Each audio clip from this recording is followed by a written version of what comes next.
Hello, people who watch me live, though I don't think who watch the video anyway. Hi. So I am gonna get us started.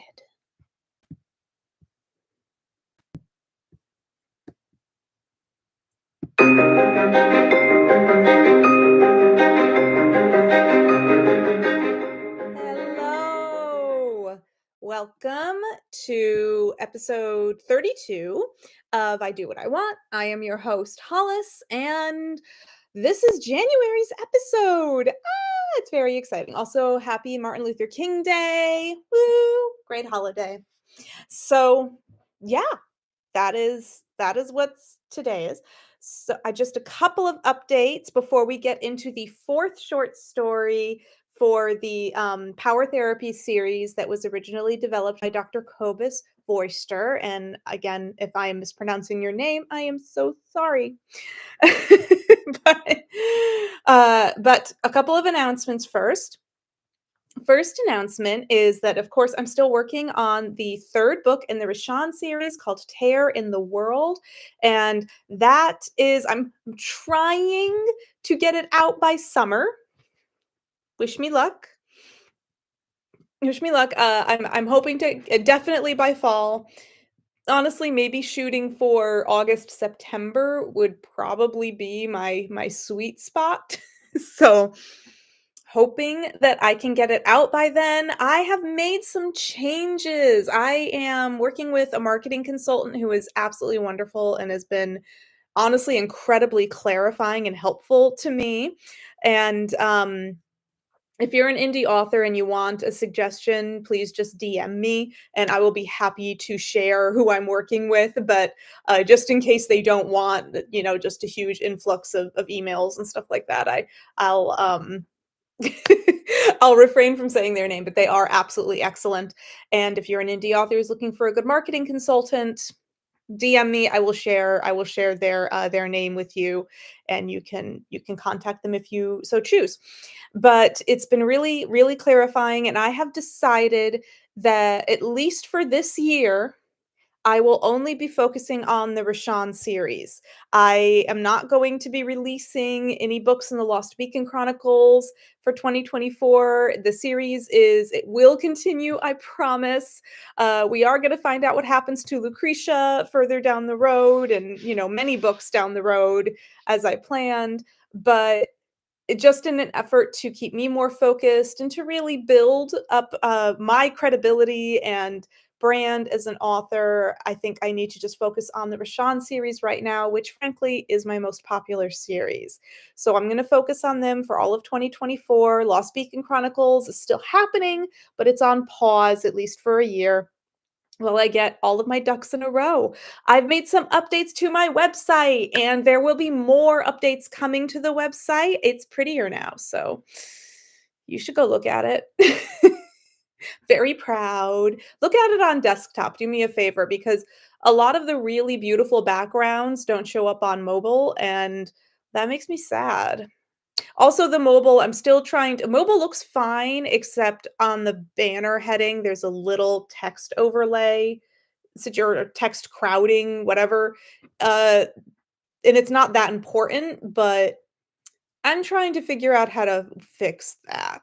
And it is the only thing that doesn't function correctly in mobile. And it's not even a function issue, it's an aesthetic issue. And it's the thing. But mobile, you can't see the pretty backgrounds I added and that sort of thing. So yeah, look at it on desktop. It's better. It's like a lot better and it's more fantastical. So you should do that. To do Yeah.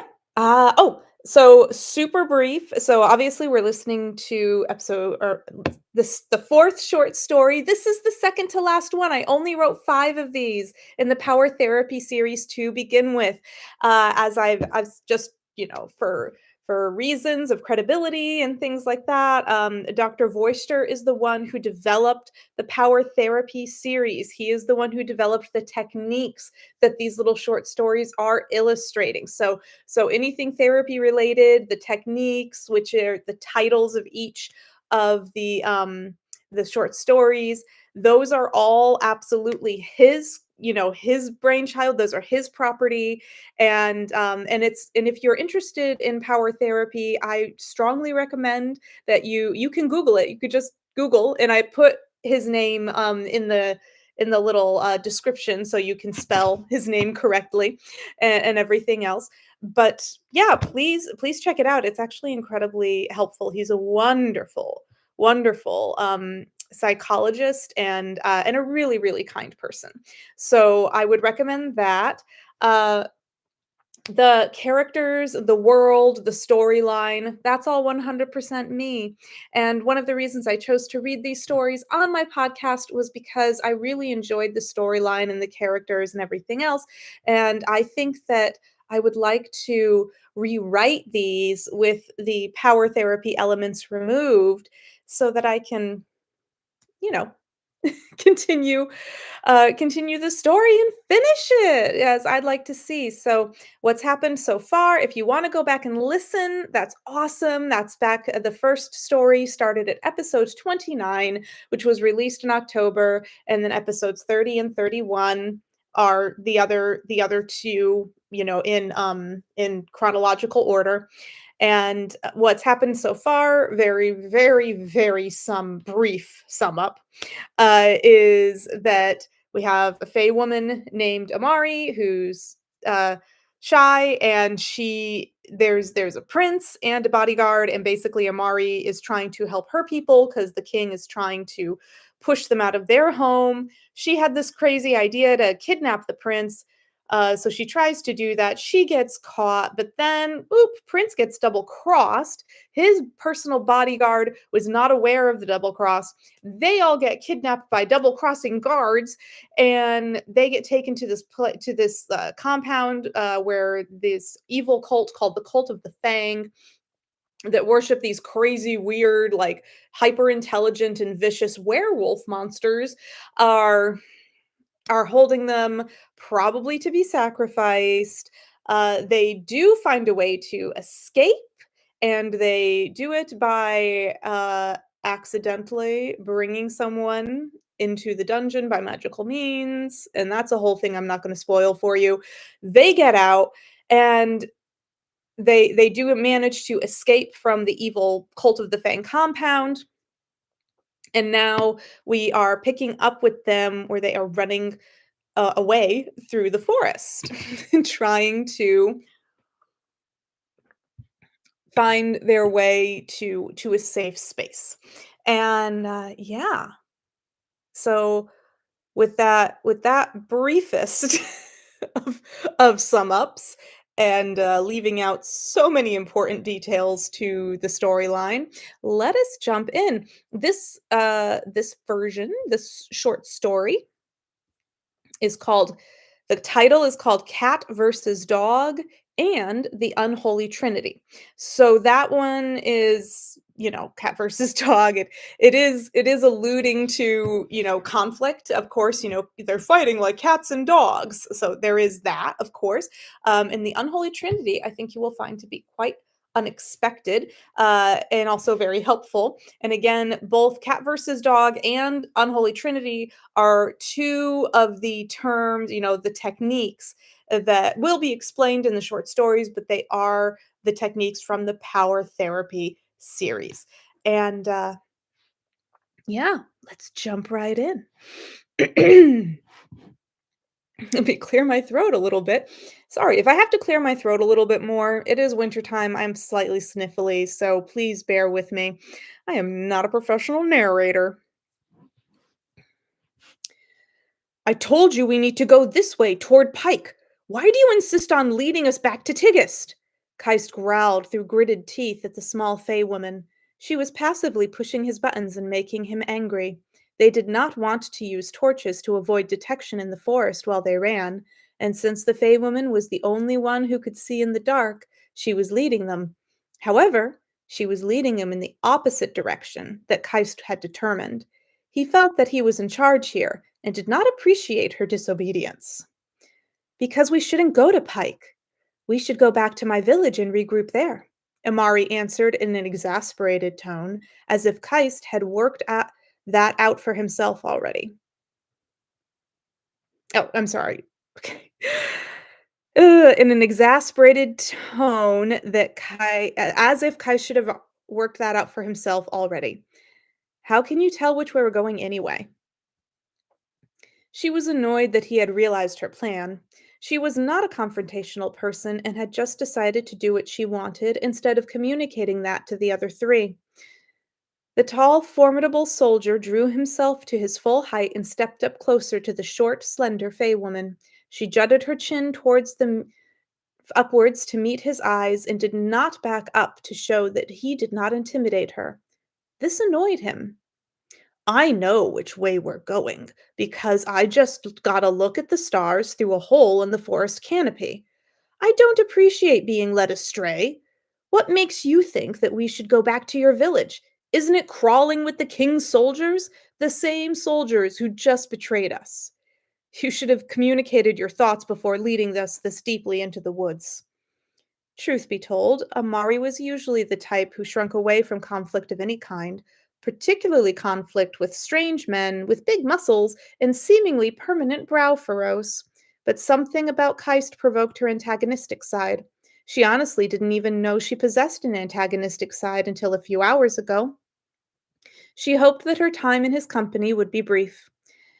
Yes, there are soldiers there, but I know how to get in and out of my village without attracting any attention. They are our secret ways. My father will be able to help us. Keist dropped his head and used two fingers to rub the bridge of his nose. So, your whole plan is to run home to Daddy. It wasn't a question, it was a frustrated statement. Keist did not think much of her planning capabilities, and for good reason. The heat of anger smacked into Amari like a riot. There was a moment of heavy glaring and quickened breathing. Then the whisper yelling began. They dared not speak or shout at full volume for fear that they might be overheard by any cult of the Fang members that might be searching in the forest for them. Piper shook his graying head at the arguing pair. Can you believe those two? It's like cats and dogs. It sounded like the normal colloquialism. But he actually meant something more. Sven people use the conceptual labels of cats and dogs to better define personality. By identifying yourself as a cat or a dog in Sven way helps them take charge of their thoughts, minds, and lives. They teach that you may choose to be the cat or the dog. It is always a choice, though not always a conscious one. Both have their strengths and are equally looked upon. They are simply very different in how they operate, and therefore often disagree in confrontation, very much like he was presently witnessing between the Fey woman cat and the bodyguard dog. The Sven believe that everyone should know who the real person is living in a body. They call this the true me. So the idea of cats and dogs is often used to explain differences and reinforce that everyone should know who they really are. Jaren shrugged in agreement, but as he observed the argument, perhaps it would be better if they just went their separate ways from the Fey woman. Truth be told, Jaren didn't care what course they took so long as they did not go back to the palace. He would never return to that place, not ever. For the first time in his life, he was free to make his own decisions. No one was going to tell him he had to pretend anymore. He could go far, far away from Tigist, maybe even a different continent, to a place where no one would recognize his resemblance to the crowned prince. He suddenly had an opportunity to live his life as he deemed fit. It should have been thrilling. He should be whooping through the forest, unable to contain his joy right now. So why did he feel so numb inside? Why wasn't the emotion of liberation overtaking him as he wished it to? What's wrong with you, boy?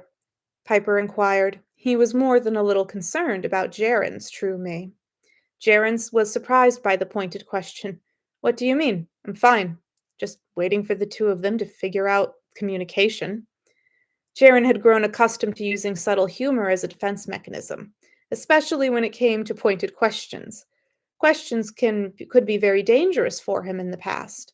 A humorous deflection, if properly applied, always kept his secrets hidden without him seeming that he had anything to hide. Don't try your social parlor tricks with me. I'm beyond all that. Now, what is wrong with you? Why aren't you elated beyond control? You just seem numb. Piper replied firmly, but still with genuine concern in his voice.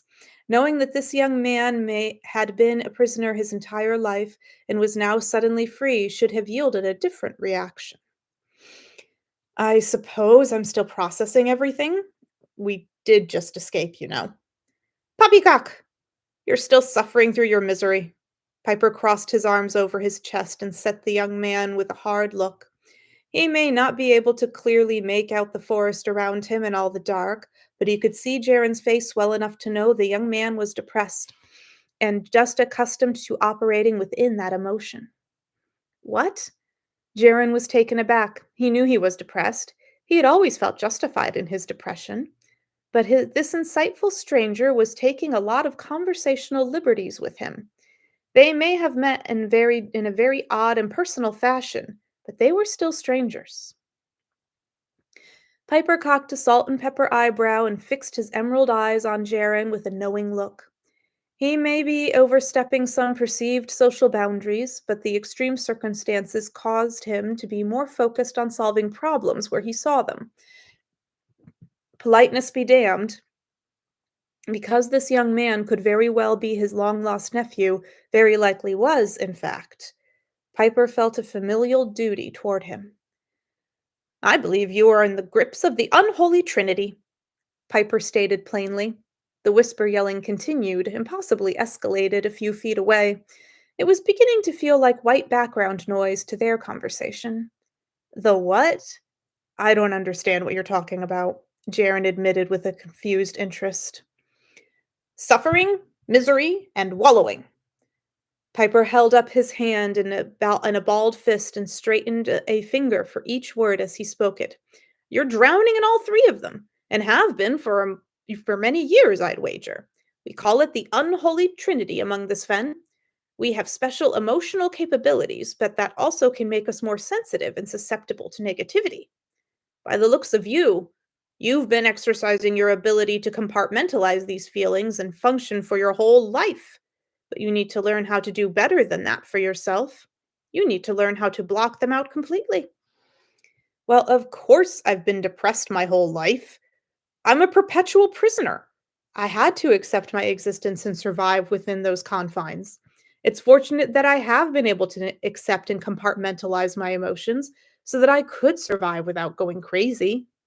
I don't see what your problem is. Jaren was feeling a bit offended by this encroachment on his personal life. He was regretting sharing that he wasn't the real prince with the stranger.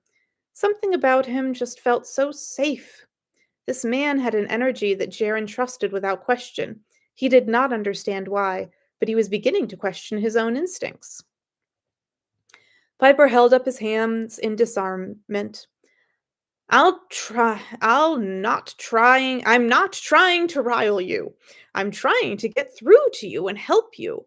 I'm not blaming you for your past or how you feel, but that depression doesn't serve you at all. Not one bit. Cast it out. It's not that simple. Jaren raised his voice from a whisper which felt so loud in the dark wood. Amari and Keist paused in their argument and stared in the direction of their companions. Piper fixed Jaren with a firm look. They were all still as statues, frozen in listening to see if anything else in the forest had heard the outburst. A long moment passed with nothing but the rustlings of the forest, but then distinct voices of men, the snapping of twigs beneath heavy boots, the far-off but distant clanking of armor and weapons during movement.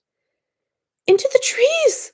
Amari whispered urgently to the group as she deftly and silently climbed the nearest tree. Being a dryad fae, which are also called tree spirits, she possessed innate climbing abilities that humans did not. It was part of her nature. She's right, Keist begrudgingly agreed. They won't think to look up. Keist and Jaren scrambled up nearby trees with much less grace than the dryad, but they managed it without too much struggle.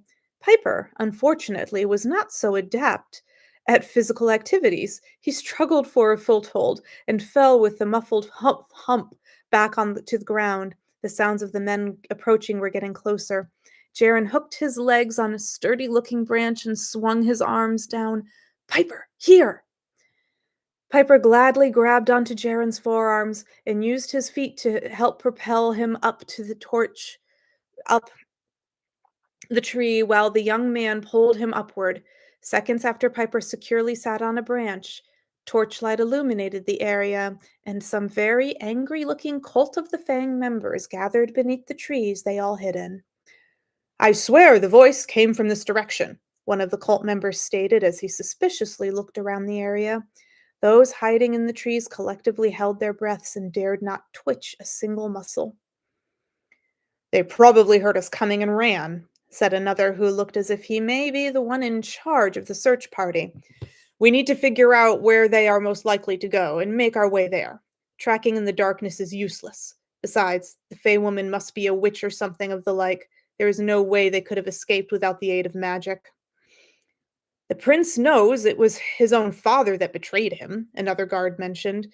It was the same guard who had told Jaren of King Ramos's involvement, actually. "I don't think they would be keen on heading back home." The leader nodded and scratched his stubbled chin as he considered the options in his head. "If I were in their shoes, I would head for the kingdom of Pike and request sanctuary there. It's the nearest kingdom to the border of Tigist, and they are historically neutral in conflict. It is likely the safest place for them to go right now." The rest of the men murmured their concurrence with that logic. It did make the most sense. Above them, Keist mentally cursed.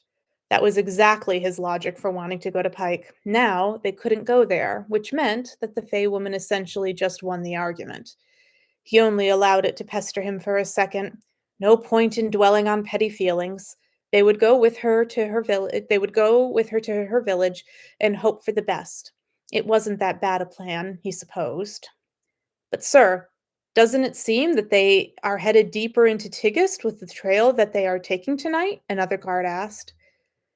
"It does, but I'd bet 500 gold pieces that it wasn't on purpose. They are probably turned around in all this darkness. It doesn't make any sense for them to go back to King Ramos.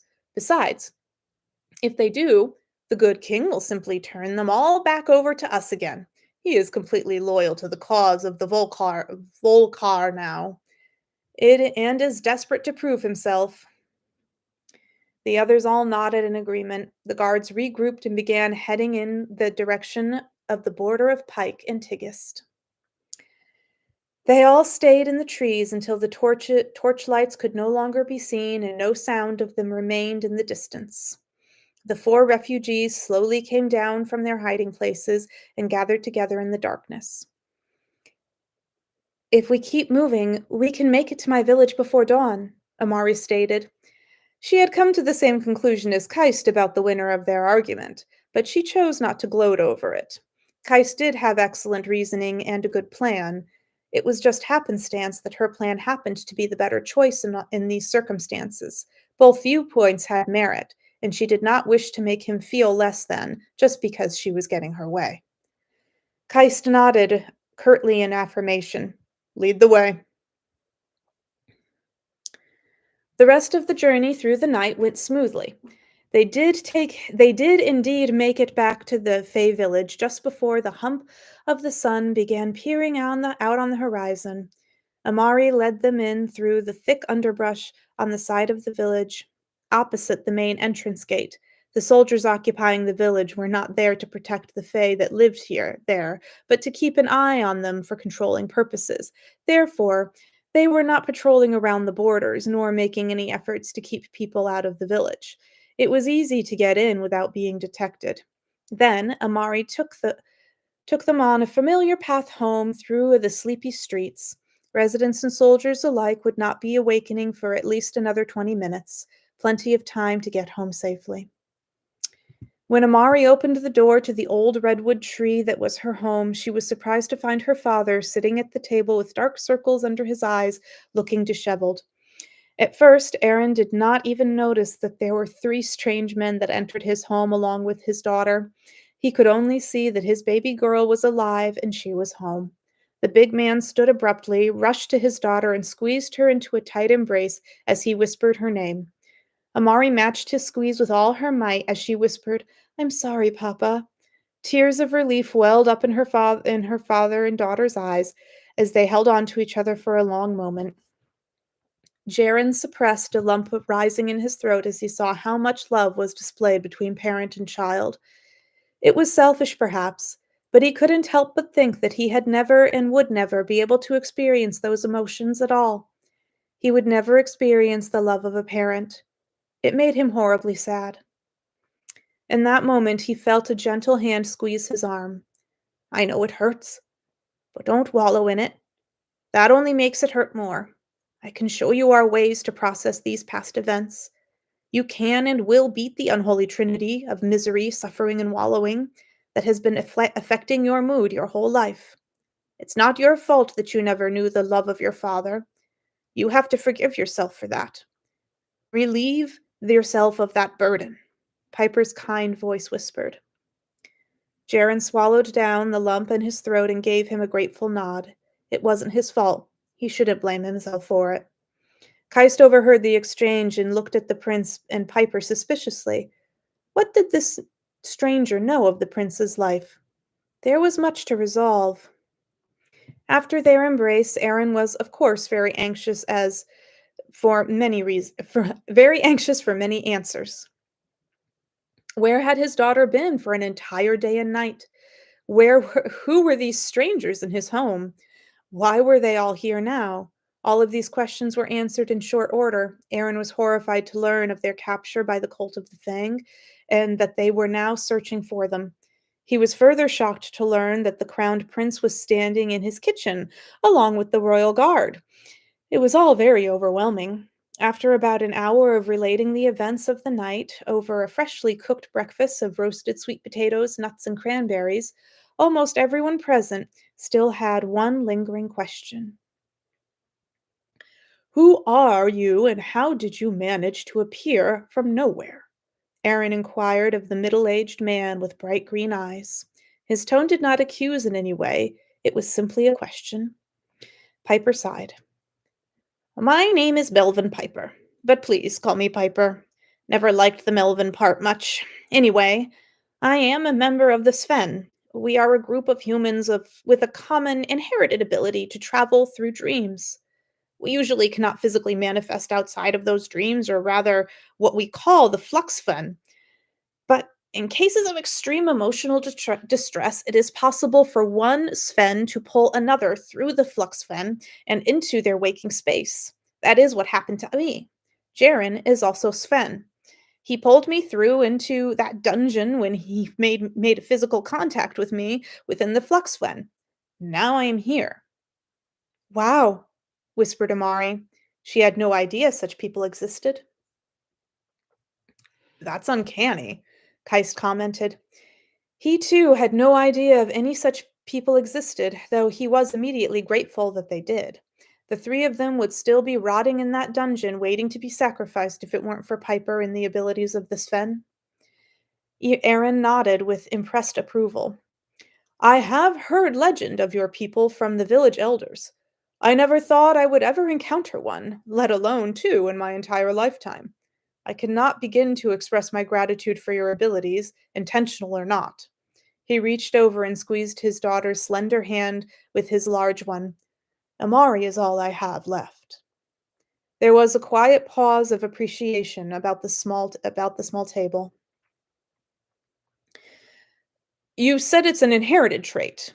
Kais's gruff voice sounded through the silence. He then looked to Jaren. "Does that mean your father can find you through this flux fen?"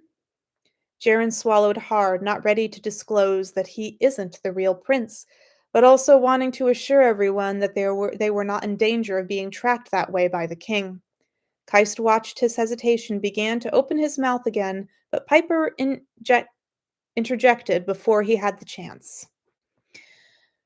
"The king and queen do not possess the gift of the Sven. The trait is not always passed directly from parent to child. Often it can pass through grandparents, aunts, uncles, even cousins." He was trying to keep Jaren's secret without telling a lie. Keist nodded slowly in a way that let them know that he did accept this answer. However, he would have more questions coming. For now, they were all in need of a break. He turned his attention to Aaron. Sir, I understand that we are already a huge imposition on your hospitality. Could we perhaps trouble you for some warm baths and a place to sleep for a few hours before we leave? Aaron smiled in a way that went all the way into his tired eyes. He too had been up all night worrying over his daughter. Actually, I must insist that you all stay at least through tomorrow morning. Give yourselves enough time to rest and decide where you are to go from here. I'm sure that is a very gray area at the moment. Here, you are safe and you are welcome. If my Amari brought you here, that means she trusts you. So I trust you too. They all thanked him for his kindness. They wished they could offer more than gratitude. Aaron was a very good man, indeed. The next several hours were spent taking turns bathing and sleeping inside the safety of the warm and jolly redwood. It was small, yet cozy. Having 5 grown people in the house that had only seen 2 for so many years felt crowded, but in a comforting sort of way. It made Jaron feel a warmth in the pit of his stomach that he had never experienced before. He liked it very much. Aaron was also kind enough to provide all the men with clean clothing to wear. Amari tailored some of the shirts and trousers to better fit Piper and Jaron. Keist was a large man, like Aaron, so the clothes fit him well enough without adjustment. Piper, in particular, was happy to be rid of the Cult of the Fang uniform they had taken off the guard for him to wear. That evening, Jaron and Piper relaxed by the fire sitting in the sitting room, while Aaron, Amari, and Keist played a card game at the kitchen table. It was just the opportunity Piper had been waiting for. I know you don't want to, but we need to continue our conversation from before. He fixed Jaron with an emerald stare that showed he would not take no for an answer. Jaron met his stare evenly. He knew exactly what he meant, but did not wish to revisit it. There is nothing to be done about it, Piper. I accepted my fate long ago. There's that word again. Accept. It should be banned from your vocabulary. That is a passive attitude, and your situation requires progressive actions. You do not accept what your circumstances are and deal with it. You should be inviting positive changes. Invite friction into your life. You have spent far too long being compliant with negativity. I want to help you. You deserve a good life. So stop accepting what is and start living your life for your true me. Jaron was moved by his speech. It made sense to him. He realized it now that he heard it that way. He had been submissively compliant to his circumstances for far too long. Perhaps the acceptance that he had been practicing for so long in order to survive was actually to his detriment. He didn't really know Piper, but there was something about him that Jaron knew he could trust. All he had done since their meeting was help and support him and the others without asking for anything in return. He had a slightly rough and direct manner about him, but it was clear that Piper was an altruistic person.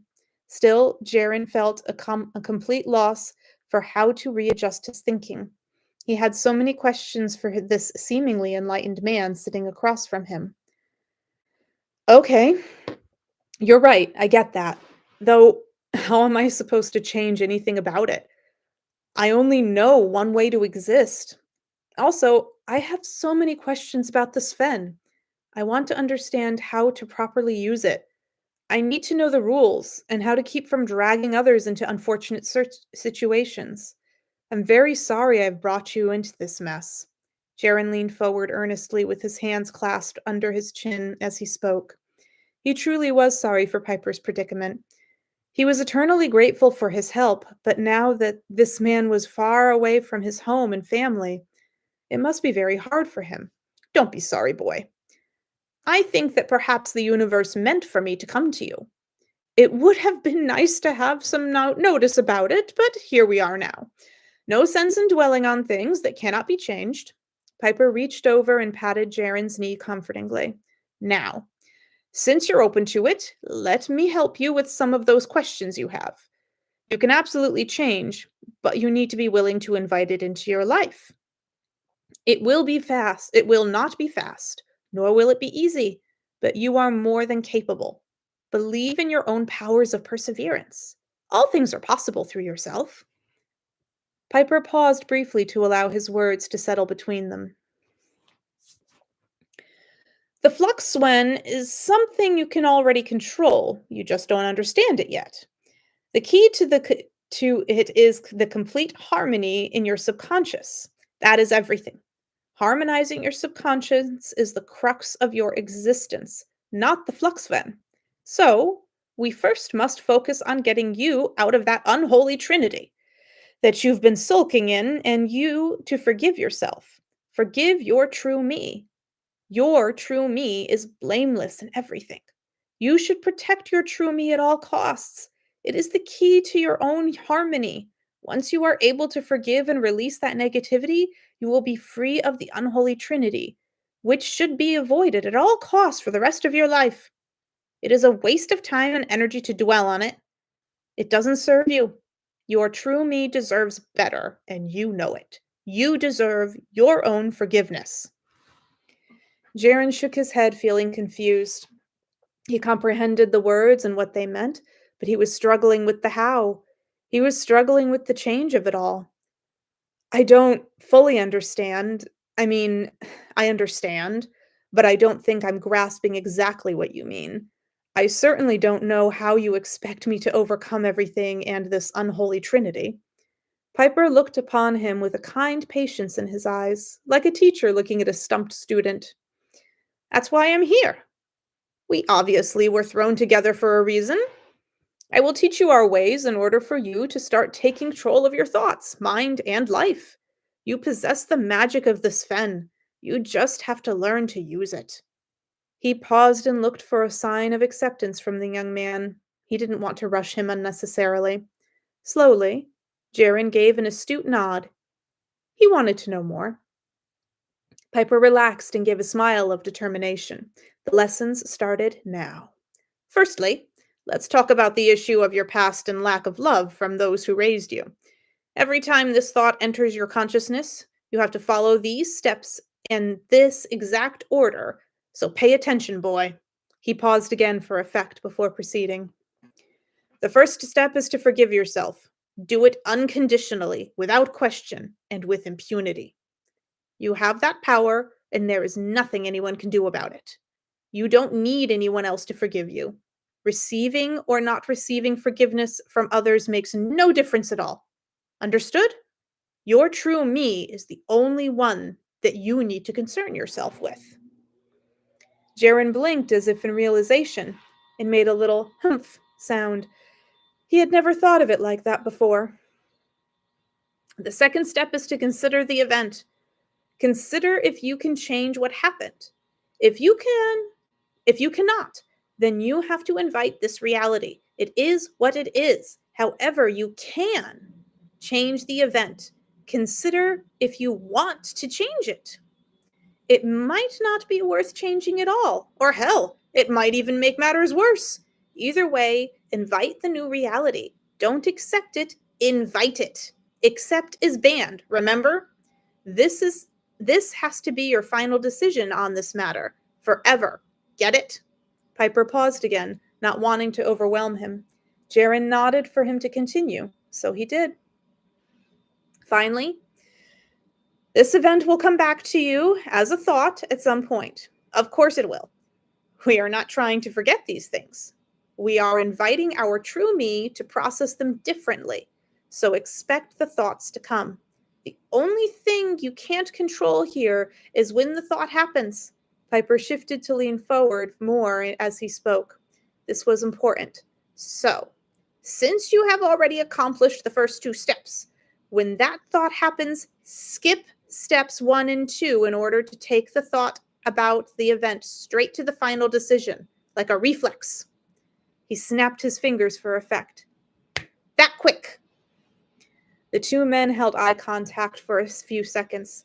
It was beginning to resonate with Jaren. He was beginning to understand. That is how you beat the unholy trinity of misery, suffering, and wallowing. That is how you will do it. I know you can." Jaren swallowed hard and leaned back. It was a lot to take in. He liked the sound of all of it very much, but it seemed so daunting.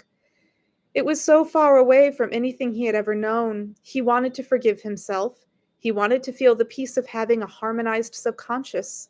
He suddenly wanted all of it more than he had ever wanted anything in his life. It would be something for him, something that could never be taken away. He could be his true me with complete freedom. The wine of these thoughts were intoxicating in his mind in a warm and pleasant way. "So, are you ready to forgive yourself and cast yourself out of the unholy Trinity, boy?"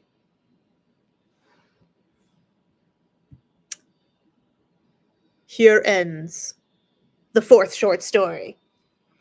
There's only one left. There's only one left. I know that's a little crazy. It's a little crazy. So that was Cat versus Dog and the Unholy Trinity. Again, Power Therapy, Dr. Kobus Vorster. I typed his name in the comment section. YouTube hasn't been allowing me to put the link there, so I'm sorry. I would put a link to his Power Therapy website if YouTube was allowing me to, but I don't know. Some rules that I haven't bothered to read all the legal stuff about, but you can Google it. You can Google it very easily. His website will pop right up. No problem at all. It is a very, very good program that teaches you how to help yourself. You can use therapy is always important. It's always very positive, but it doesn't have to be forever. You can teach yourself the techniques that you need after getting that initial help from a professional, and then the power therapy helps you to continue the needed techniques throughout your own life to have the correct mindset so that you never fall back into that depression or whatever troubles you. And I think that's just such a wonderful thing. It's such a wonderful thing that he does that for people and that he wanted to do that for people. So essentially, what did you think? Please comment and let me know if you think I should continue writing the story. We have next month in February. I think, yes, mid-February sometime, probably the weekend before Valentine's Day. I don't know what that exact date is. Maybe the 12th or something, whatever that Sunday is, just previous to Valentine's Day. I will be reading the fifth and final short story that I wrote for Power Therapy. And, then we'll go back to the other regularly scheduled content of the podcast after that. But let me know what you think of the short stories. Let me know if you want to know what happens next. Afterward, I'm going to write it anyway. I'm just going to be honest with you. I'm curious myself to see what happens. On the website, there also is my holiday book deal, which I mentioned in the previous episode. That was, for the Christmas holidays and everything, of course. But I decided to extend the deal because I still have enough books to sell after even though I made some really nice sales, I actually still have some inventory. So I decided to extend the deal all the way to the end of January. So January 31st, you can get the first two books in the Rashawn series or the first two books in Lost Beacon for a really good deal. You save, I think it's $35 for the Rashawn series pair and $30 for Lost Beacon Chronicles. In both cases, you save like $10 if you were to buy them separately. Plus, I sign them for you. You get a free bookmark, and I wrap them in really pretty packaging that's very exciting. So, check it out. And if you just, I write down, or I have the instructions on how to order and everything just there. So go ahead, go to my website, check out the updates, check out the book deals. And even if you just want them for yourself, they don't have to be a gift for someone else. They can be a gift to you. You can just get yourself a deal on a good book. Yeah. Thank you so much for listening. I appreciate that all of you that come, and I hope that you will join me next month for the final short story for now of the power therapy short stories that I will be editing the power therapy elements out of them, but continuing with the storyline, the characters, and everything else as I continue on with the projects this year. So there is that. I wish you all the very best, and I hope you have a wonderful night.